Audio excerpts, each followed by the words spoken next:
it's a experiential container that is so much more than content based.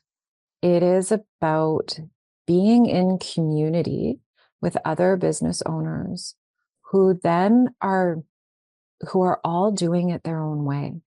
And CBD allows you to find your way to do business and then translate it through your content, while having all of these other people who do business their way, so that you get the evidence that there's not just one way to do business. Welcome back to Unjaded, or welcome here if this is your first time. I have a very special guest with me today, Juliana Christine. Juliana was one of the participants in Content by Design. She is an empath. She is a rock star working with women who really need to change their lives. She's a human design specialist. She's all kinds of things. So I'm going to let you introduce yourself, Juliana, because you'll do a better job than I will. Can you tell us something about you and your business? Thank you, Vickie. I'm so happy to be here again. I'm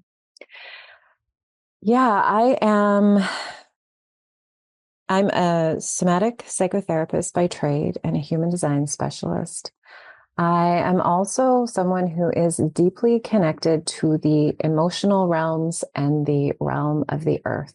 And where my magic comes in is I really work with women to reconnect and root back into their own bodies, find their voice so that they can create the relationships of their dreams. Because we all know our relationships actually start with us.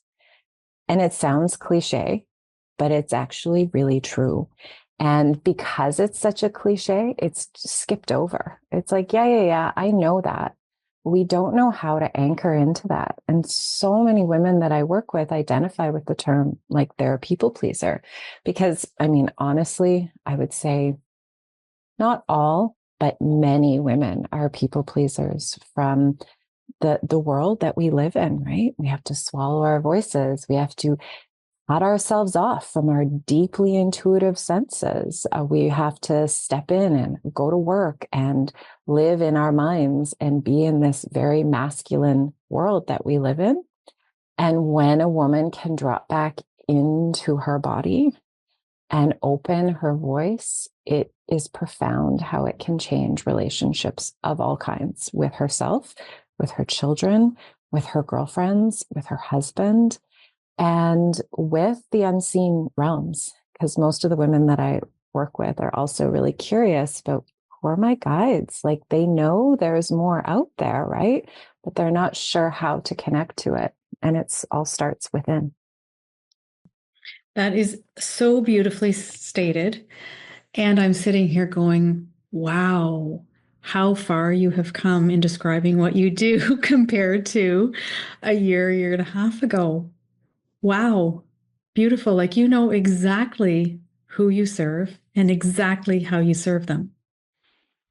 Yeah, so I am going to do a selfless plug here and ask you right now about Content by Design, because I feel like you did a lot of big work in our last round of Content by Design.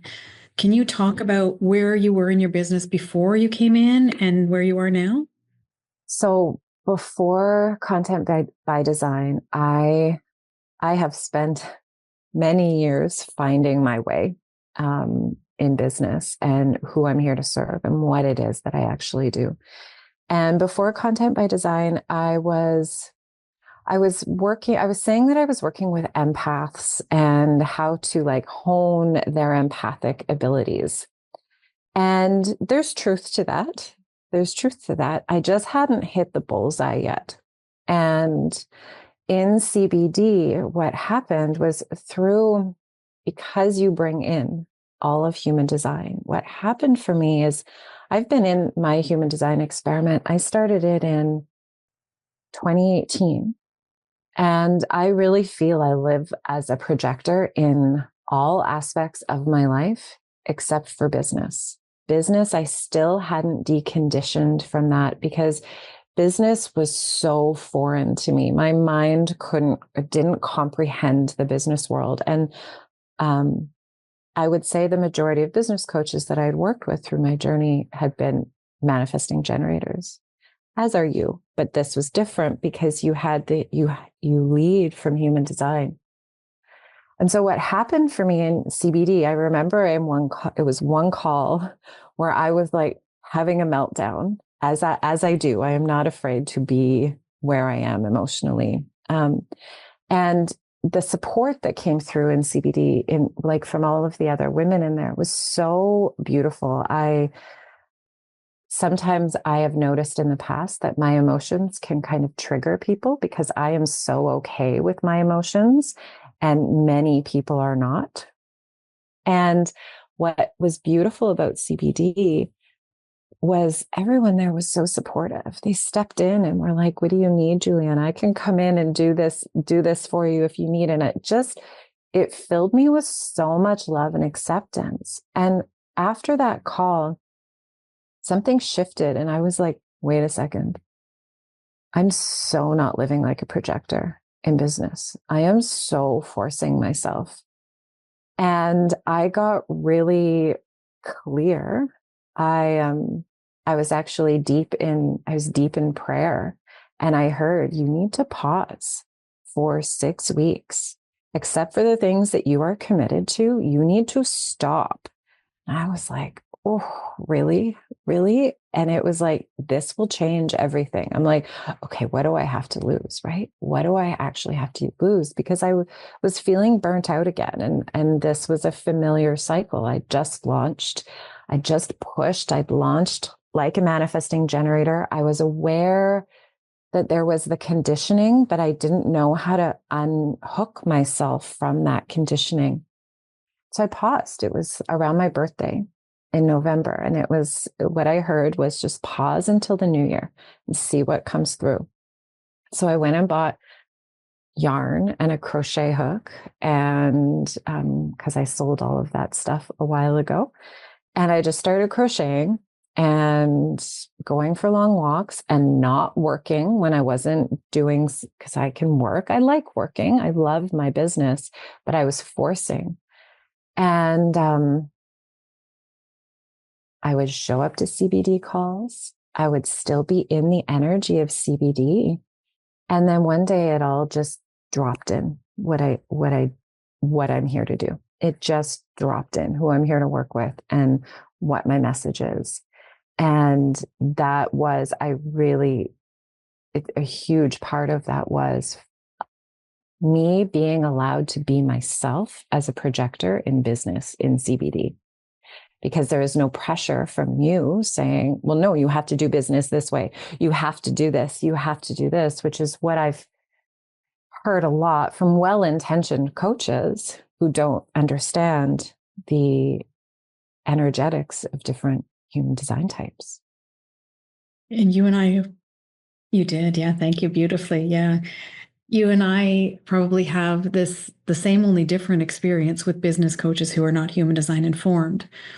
And mine is more like that, oh, you're pushing and you're doing too many things. You need to just stick to one thing. You need to, like we all have that conditioning. So I think I know human design is a really important piece of the puzzle. And I love how you in your business. So Juliana, if you're listening, Juliana is a 3/5 splenic projector. So that 3/5 is as big a piece as the projector piece. And I love how you have been just able to let yourself 3/5 things, how you have been able to just let yourself go about things in a kind of unhinged way and see what happens. Because that's what business sometimes requires of us, right?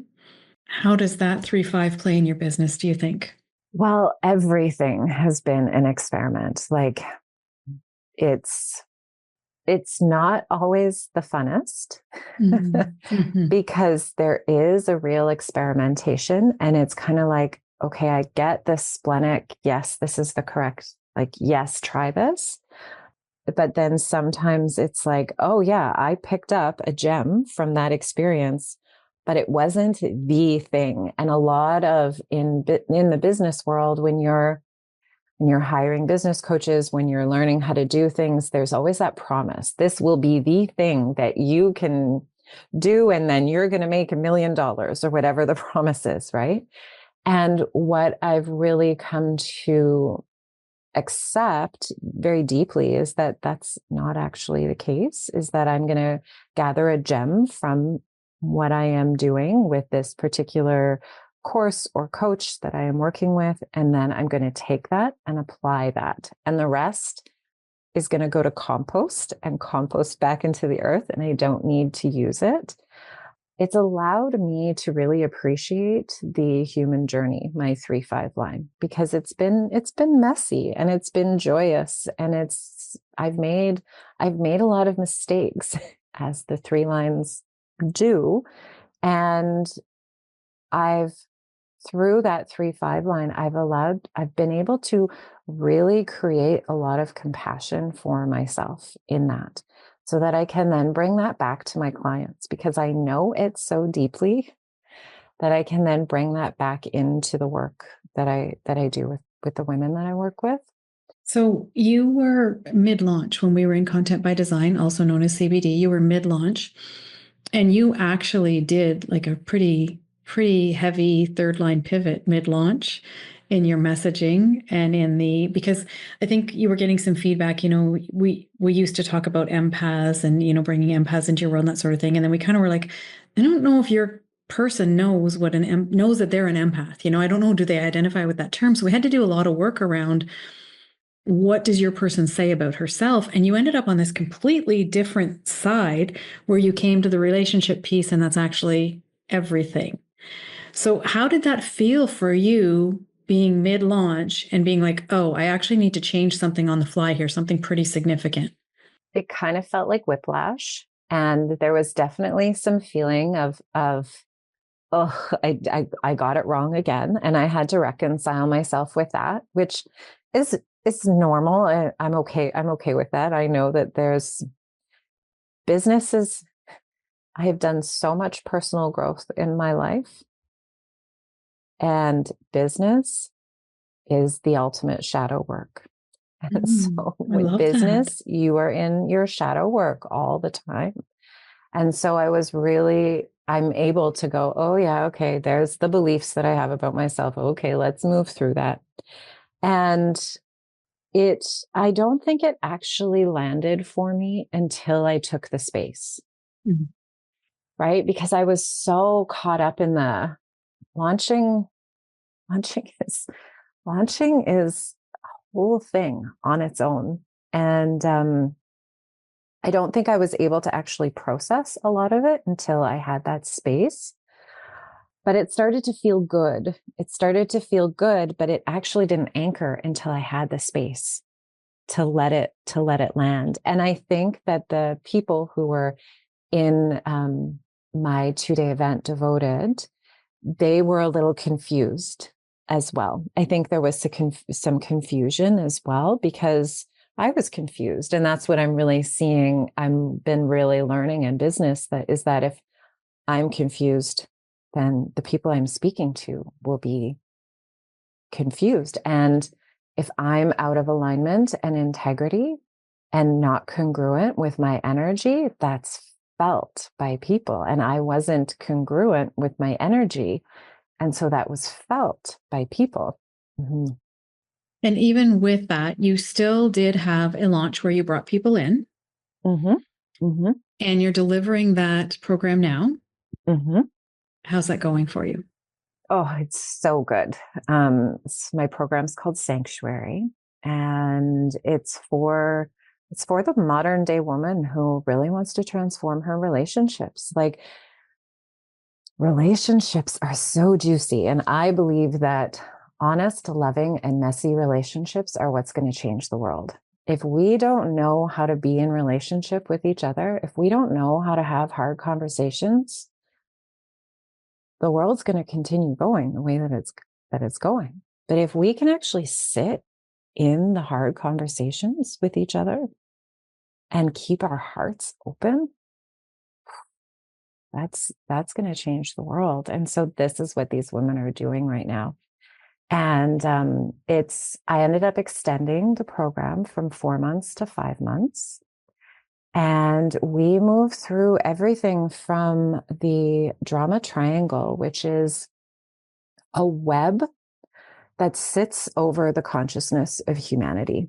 And it if you've never heard of the drama triangle, it has three different archetypes, so to speak. You have the victim, you have the savior or the rescuer, and you have the perpetrator. And our whole world bounces in between these archetypes.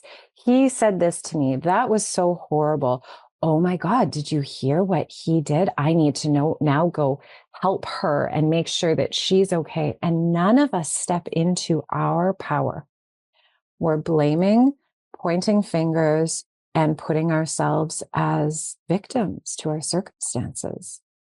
And honestly, you can see this play out if you ever watch Canadian politics and you watch them across the floor yelling at each other.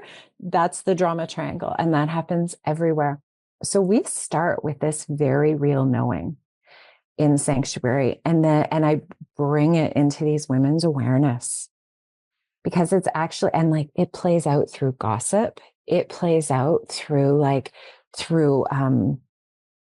when we sit there and I can't believe they said that to me in that way. And we hold it in, or we call our girlfriends and tell our girlfriends about it, instead of just going to the person who said the thing to us and go, you know what I noticed when you said those words to me?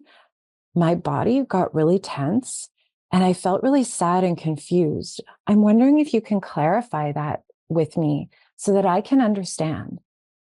And then you know what happens? Either the other person goes, can I swear? Yes. Yeah. Okay. Yeah. The other person goes, who the fuck is this? And they're out. They're gone from the relationship, which is great, because why do you want a relationship where you can't be honest and vulnerable and yourself? Or they go, oh, I don't know. And they stay in this conversation, and the whole relationship starts to change. You change your relationship dance. We go into these relationship dances. It's like you're waltzing, and you're unconscious. You join a relationship and you start stepping and dancing to this rhythm. And then one of you becomes conscious and you're like, oh, I don't like this dance anymore. And so then you start to change the dance, which is having vulnerable conversations like that. So you step differently, and your dance partner goes, what are you doing? And they're going to stumble a little bit. And so it takes a lot of courage and an ability to stay really embodied and be comfortable with your own emotions when you watch your friends, your family, your husband stumble and question what you're up to as you're changing the relationship dance. And then it takes a lot of compassion. We have to bring compassion to our relationships to go, yeah, I just changed the dance. I went from a waltz to I don't know, another name of a dance, right? Like, I went to another dance. And so of course it's going to take them a little bit to catch up. And I actually need to communicate to them what's going on, right? How many women go all the time, well, he should just know what I need. They should just know. How do they not know? That's bullshit. We have been conditioned to believe that our loved ones are against us, and that we can't speak and ask for what we need. But that's the only way we get the relationships we want, is to communicate who we are and then ask people to step in with us. That's beautiful. And I'm like, wow, I need to work with Juliana. I think every woman listening is going, I need to work with Juliana. Prepare for your next launch. There'll be no rest time for the projector because you'll be enrolling all these people. No, we don't want you not resting as a projector. But yeah, I can feel the clarity that you bring to the conversation now compared with where you were at in the beginning. And I love that you brought spaciousness into it, because I feel like that's been a theme in every conversation I've been in business-wise for the last 6 months at least. The group has been talking about and taking spaciousness more seriously, because that's the only way we can actually do the things that we're here to do, is by giving ourselves space and grace as we third line our businesses all the way. Whether you're a third line or not, you're going to third line your business, right? Because business is third line. So what's next for you with your business, with Sanctuary? Where do you see it going? Well, first, I feel called just to say this one thing. What I'm speaking about around changing the dance, I have changed the relationship with my mom through that. My mom and I have a very close relationship now. And before her mother died, there's a family lineage of mother-daughter being really disconnected. So my mom and I are deeply connected now. Before my Nana died, my mom was able to actually find connection with her. So through this work, I've changed that pattern in the mother-daughter relationship in my family. And my ex-fiance, we were actually able to consciously uncouple. You hear that trendy word, but we actually did it from love and devotion to one another, that we wanted what was best for each other. There was no fighting. There was no blaming. Of course, there was grief. Of course, there was tears, but we did it because we were able to stay in relationship while changing the type of our relationship. And this is what I want for everyone. And I know it's possible. I had never actually heard that term before I heard it from you, the Oh, really? unconscious uncoupling. You were talking about it, and I was like, wow, that sounds really beautiful. And it takes a lot, conscious uncoupling. It takes so much because you have to be responsible for yourself and your emotions and allow the other person to be responsible for themselves and process your own feelings and your own grief and hold that other person actually wants the best for you. Just because the relationship doesn't go the way that you originally had hoped or planned doesn't mean that the love's not still there. And so that is infused in all of the work that I do, that I've seen that change with my mom. I've seen that change with my dear friend now, Oliver. And I went from having no friends and feeling very separate in the world to being surrounded by like a group of beautiful women where I can be in relationship like this with.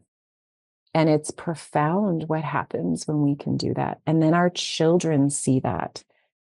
And then our children go, oh, I can actually talk about the hard things. Yeah. So I just needed to add that. Yeah, I'm glad that you did. I love also whenever I'm working with, well, mostly I'm working with women, but it's that understanding that whenever we heal not only for ourselves, but we heal generations back and generations to come, which is really important work to be doing on the planet. That is what's needed. That is what's needed, because when our relationships change, everything around us changes. It's like I was in the grocery store the other day, and the cashier, she was having one of her, I've been a cashier in a grocery store where you're just done with scanning groceries and typing in produce codes. And I see how much we're always in relationship. And so I was just in myself, and I was recognizing she's probably tired and she's probably had a long day and she's probably just done. And so I was watching her and going, yeah, that's probably what her experience is. How many times do we go through and we're like, oh, the person didn't look at me. Oh, she didn't smile at me. Oh, what's wrong with her? Right? We make it about us.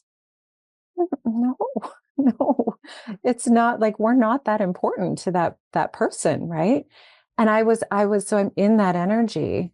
And then right at the end, as I give her my cash and she gives me my change, she looks me in the eyes and I see her whole face soften, and she just looks in my eyes, and we have this beautiful exchange. No words, no like silly, hi, how are you as a greeting. Was this really beautiful relational messaging that didn't require any words. And I felt both of us just soften. She softened, she dropped into her heart, and I could feel this surprise, like, wow, this is different. That is how we change the world.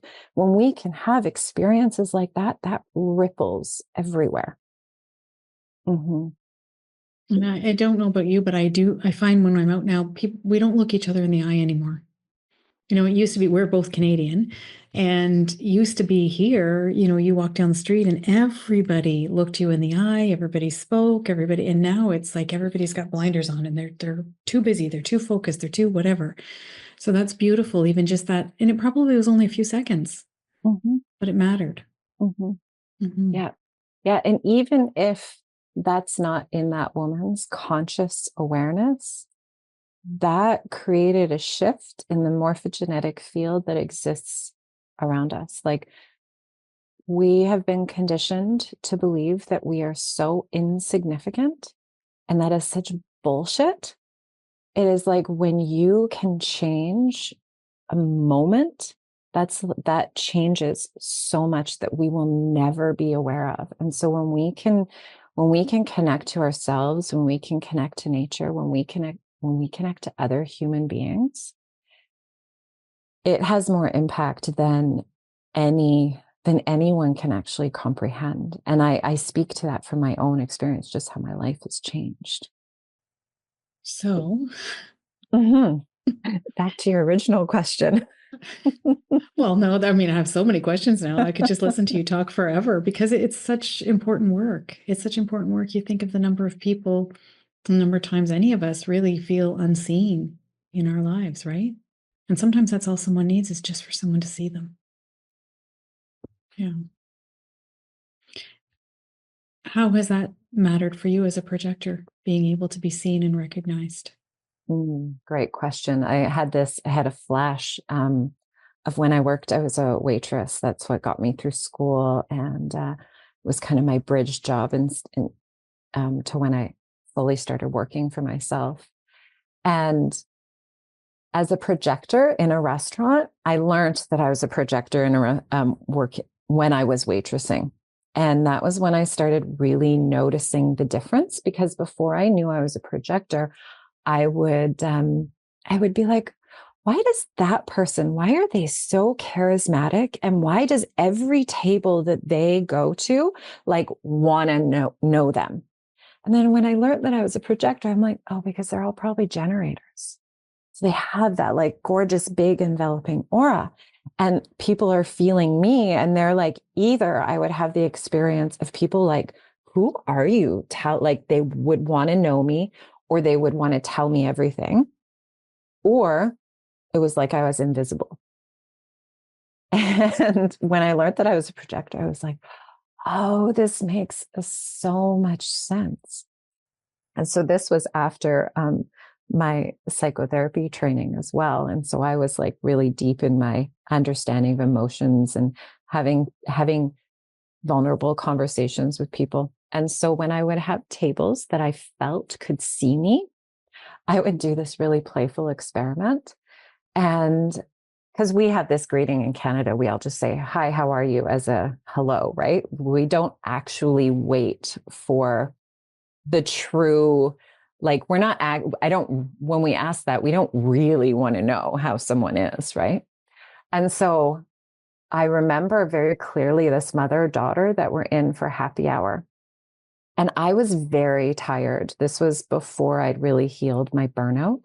I was very tired that day and probably quite bitter, but I was still okay. But I'm like, I can't put on the waitress mask today. Like, I just can't put it on. And this mother-daughter, they were so sweet, and they saw me. And the mother said, well, how are you? And I looked at her, I said, do you really want to know? And she was like, yeah. And so I told them. And it was so beautiful, because I started to feel when someone really saw me and wanted to know versus someone who didn't. And it was like drinking water in that exchange. When I feel seen, it feels like, oh, I'm getting so filled up by that other person seeing me. Just a quick little commercial break here for you. I am getting ready to present a 3-day free masterclass series.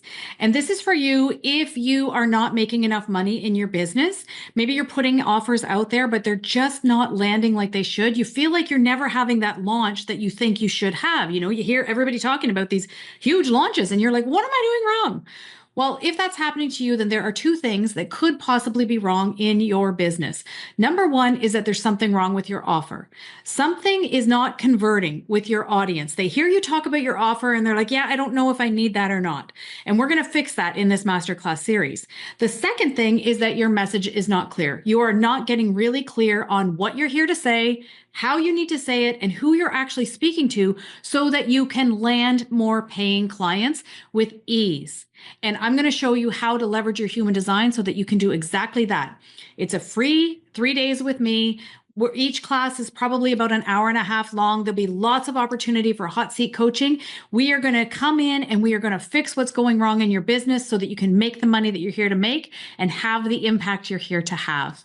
So how, if there's a projector listening to this, or for the projectors listening to this, is there a tip that you can give them for how to understand when someone's seeing you, or how to maybe accept when someone's seeing you or not seeing you? Experiment. You need to experiment with it.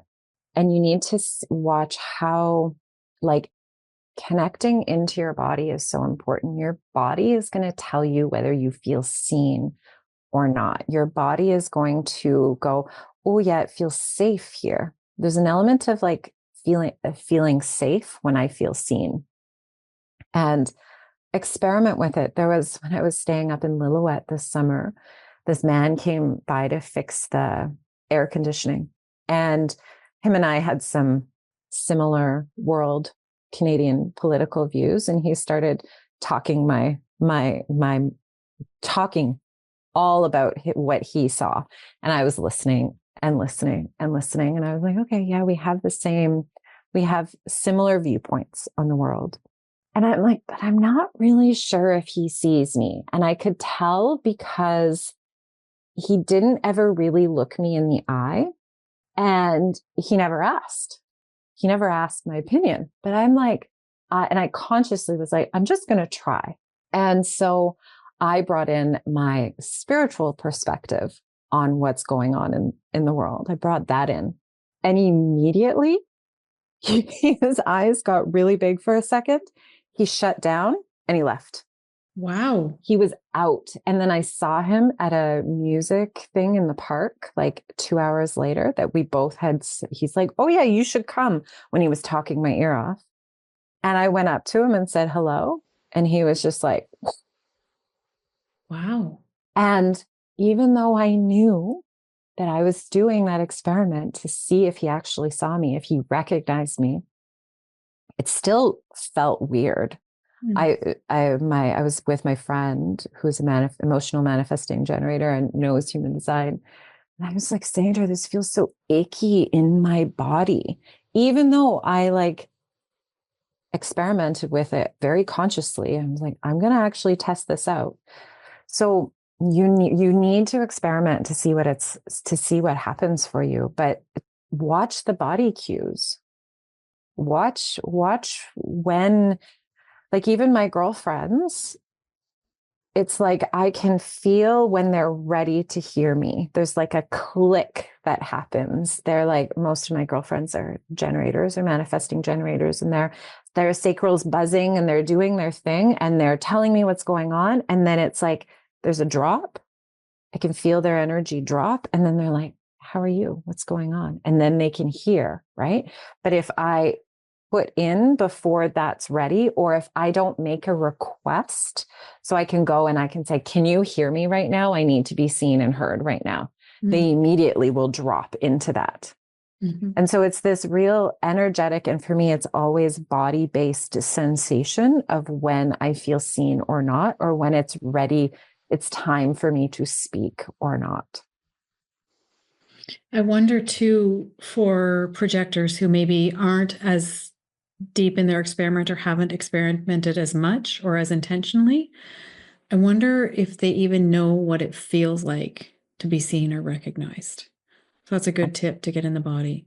That I was gonna make a cheeky little playful plug. That's why they need to join Sanctuary. Yes, definitely. Because they'll learn how to do that. Yeah. A really good tip is to take time on your own, be in your own energy, and notice how you feel in your own space. It might be uncomfortable at first, because if you've been running the conditioning of being around, like being a generator, a manifesting generator, which is what most projectors are conditioned to be, there's going to be a lot of buzzing going around, going through your body. And that buzzing needs to be released. Get quiet and sit. Just close your eyes, put on some music with no lyrics, and just put your hands on your belly or your heart and do it for 5 minutes, 10 minutes, and just see what it feels like to be within yourself. And it's like learning a new language, because you need to reacquaint yourself with what your energy actually feels like for you. I have to do this. I still have to do this regularly. After a week with my family over Christmas in Victoria, I was like, oh, I came back here to the Sunshine Coast and I'm like, I have to cancel everything. I have to cancel everything. I just need, and not from burnout, not from exhaustion. It was just from knowing my energy is, I'm holding on to my family's energy, and I need the opportunity to let that go. And another thing that I suggest to my projectors is do an inventory of times in your life where you look back and go, did I feel seen there or not? Mm-hmm. And like process through yourself, how did it feel when I felt seen? And how did it feel when I didn't feel seen? So that your mind starts to become aware of what it is you're tracking, because your mind needs to understand what is it that you're tracking. And one of the best ways we can do that is when we look back in our lives. Oh yeah, with that friend, when she would stop and listen and sit across the table from me and like really look at me, I would feel seen. Oh yeah, when my family would ignore me at the dinner table, that was when I didn't feel seen. Oh yeah, that boyfriend that I dated, he totally didn't see me. Oh, that one did. Oh, that felt really good in my body. Oh, that actually felt really awful. And I remember this like constant anxiety during that relationship. I like how you're speaking, because I think it highlights the deep inner work that's needed. And I feel like sometimes people in all spiritual spaces, but in the human design space, kind of bypass the inner work. And we fall into that, well, I'm a manifesting generator, or I'm a projector. So I've worked with so many projectors who, I mean, you probably have as well, where they come in and they're, like you say, conditioned to be generators or manifesting generators. And I wonder how much of that is that continual buzzing that projectors would carry in their bodies from being conditioned all the time and never letting themselves be alone to actually feel into their body. It's like there's this like energetic electrocution going on in their bodies all the time, because that happens often in my world, where projectors come in and, they see the chart and then, no, that doesn't resonate. I'm not a projector. I know that was your experience was different. You knew right away. You're like, oh, that fits. But just this week, I had someone come in and say, yeah, I don't really think I'm a projector. And I'm like, well, yeah, you really are a projector. But I like this analogy of, if you're surrounded by generators and manifesting generators, your own energy is buzzing and you need to let it dissipate. And I love that you said pre-burnout, because I feel like that's something we're all guilty of, is that we wait until we can't do anymore. But what if you did it a little bit before you were burned out? That would change everything. Mm-hmm. Oh, totally. I think I was able to really understand that I was a projector because I had just been in a 4-year deep emotional process to become a psychotherapist. I had to do my own work in that. And I came out the other side having done all of this shadow work, all of this inner child healing, all of this family system healing, all of this somatic stuff. And I still felt that there was something fucking wrong with me. And I was like, what is going on? And then when this lovely, gorgeous woman, this curly hair, like your hair, she walked up to me at a party and said, have you ever heard of human design? I was like, no. She goes, I think you're a projector. I can feel your bitterness across the room. And I was like, tell me more. Because I was aware of this disparity between how I thought that I should be feeling after all of this work and how I actually was feeling. And that's why I've chosen to no longer do one-off human design readings. I'm only working with human design in my group program, Sanctuary, because I can't in integrity offer human design readings anymore without offering the deep work that I believe is really required to embody your design. Otherwise, it just turns into more information, and we don't need more information. We need to drop into our bodies and really tap into the truth within us. And there's so much information in the human design world. Thank you, human design, for changing my life. And that information gets us into the not self mind. And then we're existing in the mind and we're scurrying around thinking, oh, I'm this, so I can't do this. It's like I have received invitations from mountains. The traditional human design world would say that's not an invitation. Yeah. I was lying in bed one morning and I'm like, I'm going to sleep in today. It's Saturday. And I heard in Victoria, there's this mountain called Mount Doug. And I was in Victoria at the time. And I heard Mount Doug calling me, come to the mountain. We want you here. And I'm like, oh, I don't want to get up and go for a hike. I want to stay in bed. And the mountain was like, come. Oh, and I couldn't go back to sleep because the mountain was running through me. So I got up and I drove to the mountain and I hiked up the mountain. It's a beautiful view. And then I'm coming down and it's all like Garry Oak meadow. Like the Garry Oaks in Victoria are so beautiful. And they're all like stunted Garry Oaks that are probably 100 years old at least, but they're short. And it's like perfect fairy elven imagination realm. You can just walk through and imagine. And there's eagles and hawks and crows. And I'm walking down and suddenly there's this energy running through my body that I have never felt that strongly before. And it was like elemental energy. And I started skipping down the mountain like this childlike play. And I could feel the elemental realm communicating with me and going like, thank you for coming. We wanted to visit with you. And the trees were like, their energy was just pulsating and I was leaning against them and I was communing with the mountain. And that was an invitation. But the traditional human design world would say that's bullshit. You only get invitations from people and in their aura. And I just don't believe that that's true. But I had to be in my own body and be able to trust myself and in experiment, because maybe it wasn't an invitation, but only I will know what my invitations are. You can give me the information about what an invitation is, but it's only me who's ever going to know what my invitations are. Another projector is going to have a completely different experience of invitations, just like your sacral response and your emotional wave are going to feel totally different than the other emotional manifesting generator sitting next to you, right? Yeah, 100%. And I love how you honor your no with invitation as well. That's happened with us before where I have invited you to something and you're like, oh my God, this is killing me. But I know in my body I need to say no. And I love that about you and any projector who will actually say no, because it might feel sometimes, what I hear from projectors, that you might feel sometimes like, oh my God, what if they don't ask again? Or, oh my God, what if I'm saying no to the wrong? Yeah. Greatest fear of a projector. Really? If I say no, oh my goodness, they will never ask me again. I chose to cancel a hike with a friend the week after, like the first week of January where I had off because I was like, I cannot have anything in my calendar. I need to flow.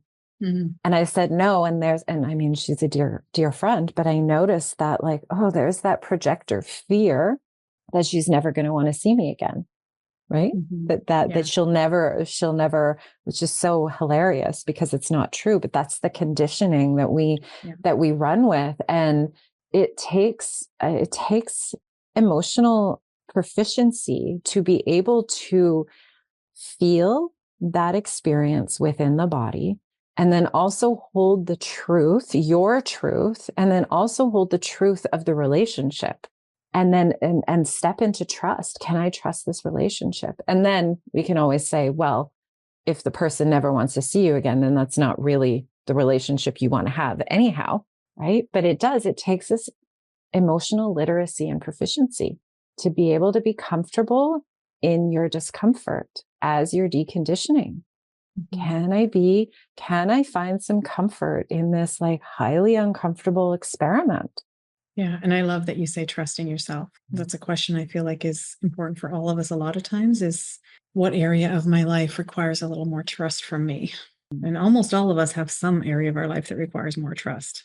I woke up this morning. I had all of these spinny dreams last night. Like, oh my goodness, like spinny, sweaty dreams. And I woke up this morning, and when I have dreams like that, my mind wakes up very active. And my mind was like, oh, you need to do this, you need to do this, and you need to do this, all in my business. You need to do this. And I'm just like, oh, and I could feel my anxiety rising. Mm-hmm. And that's how I ran my business before CBD, from that place. And I was like, okay, I'm watching it, watching the anxiety, and watching my mind. And I go, no, we're not operating from this place anymore. So I had to trust myself that what I need to do in that place is drop into my, I say drop into my womb, drop into my belly, and bring my mind, calm my mind down by bringing it into my heart. Mm. That the mind can exist down here and down in the heart space. And I can drop down into my womb space, and that is where the truth of what needs to come next, that needs to happen in business, not from this high mind place of I'm going to make all the decisions for you. Because we all know in human design that the mind is not here to make decisions. Yeah. So it really takes that awareness and then dropping in. Mm-hmm.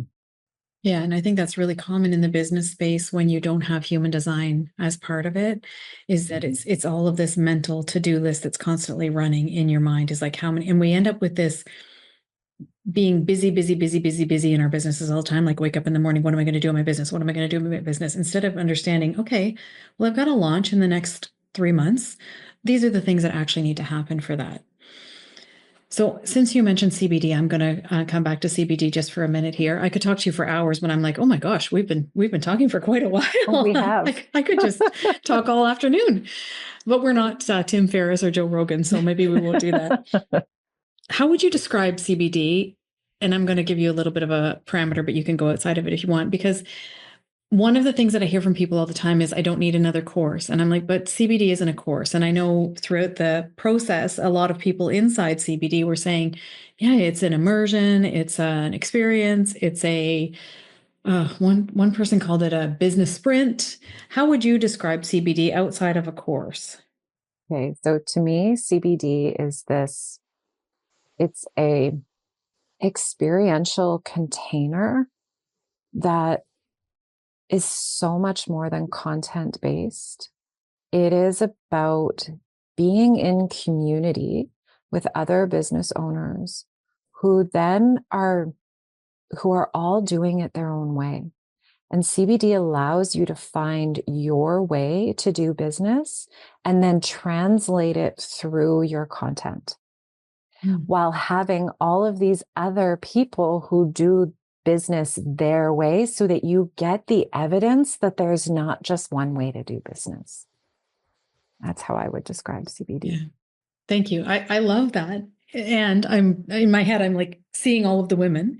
This time we had 23 women in CBD, and I'm like, yeah, you're so right, because there's not any, there were, I can't remember how many, maybe 4 projectors. Yeah, I think so. And we didn't have a reflector. We had Manny, Jens, and Jens, but not one person in there has the same business model as the next. And you were all sharing ideas and sharing lead magnets and different ways of bringing people into your world and all these things. And nobody's copying, and nobody's threatened that somebody, or afraid that someone's going to copy them. Like, it's just a beautiful experience, in my opinion. Mm-hmm. Yeah. Mm-hmm. Yeah. Yeah. Yeah. So If there is someone listening who is thinking about joining CBD, because we are probably when this episode airs, we are right ready to launch, what would your advice be to them, other than following their own human design authority?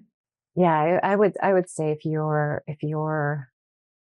you've been trying lots of different courses, this is so beyond a course. This is so beyond content. It is an opportunity to really get to know yourself and who you want to be in business.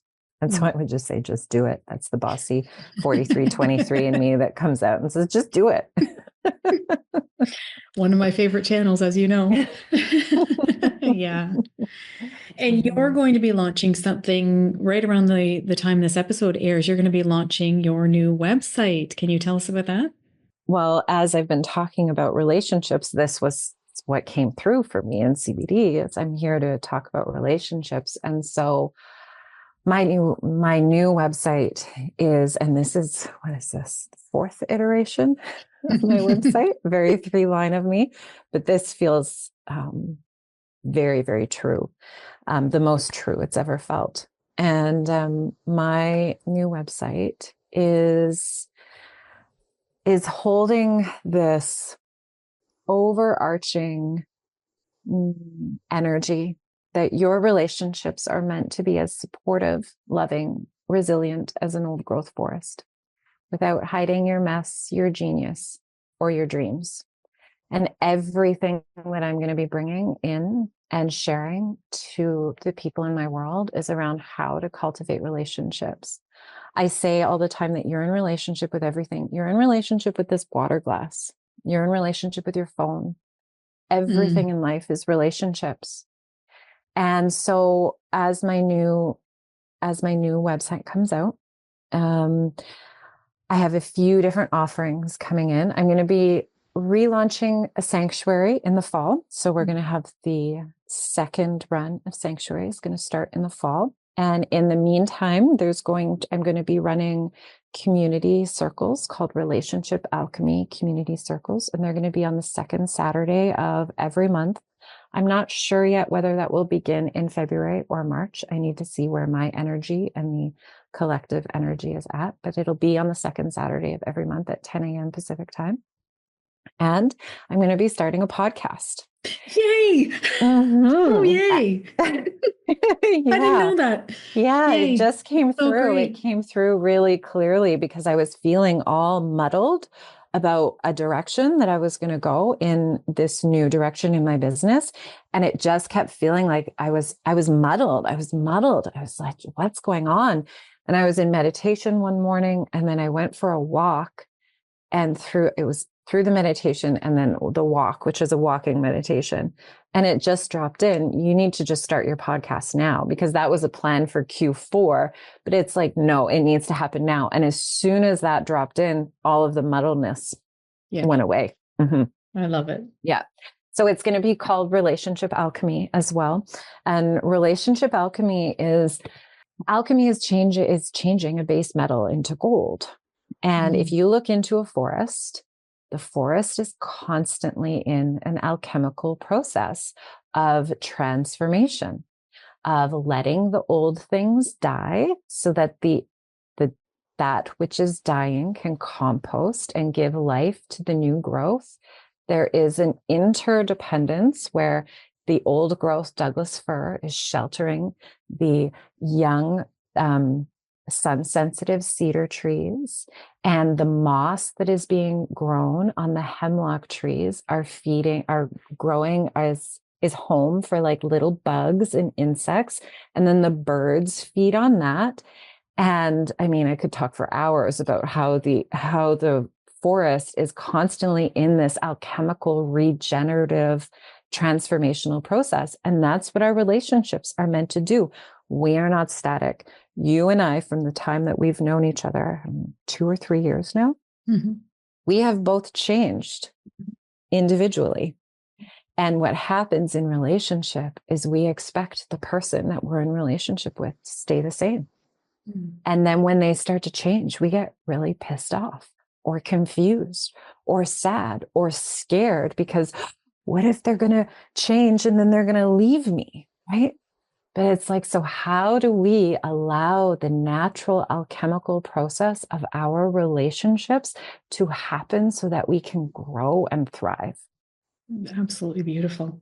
And that's what you're going to be talking about in your podcast. Yes, and that's what I'm going to be running in my relationship alchemy circles. They're going to be very interactive, and I'm going to be bringing in all sorts of teachings that I teach in Sanctuary, of little ways that you can improve your relationships, practices, everything from very practical things to dissecting the drama triangle, to embodiment practices, to energetic practices. Mm-hmm. And are those circles online or in person? They're online. Yeah. Okay. They'll be in the Zoom world. Yay. So that means that everybody can attend who's listening if they would like to. Well, maybe not for capacity, but yes, we can all have a shot at attending. Okay. So I appreciate you being here. Thank you very much. I always love getting to have conversations with you, and I've missed you since the last round of CBD ended. Where can people find you? Where's that new website address of yours? Best place to find me is julianachristine.com. Okay. And then we will link that. And then you'll be able to find all of once my website's live, which will be at the end of January, beginning of February, you'll be able to find all of that information on there, how to work with me. Excellent. Thank you so much for being here. I'll link all that up in the show notes for you so that you can find Juliana really easily. She is a person that you definitely want to know. You want this woman in your corner. So I appreciate you. Thank you. Thank you, Vickie. I appreciate you too.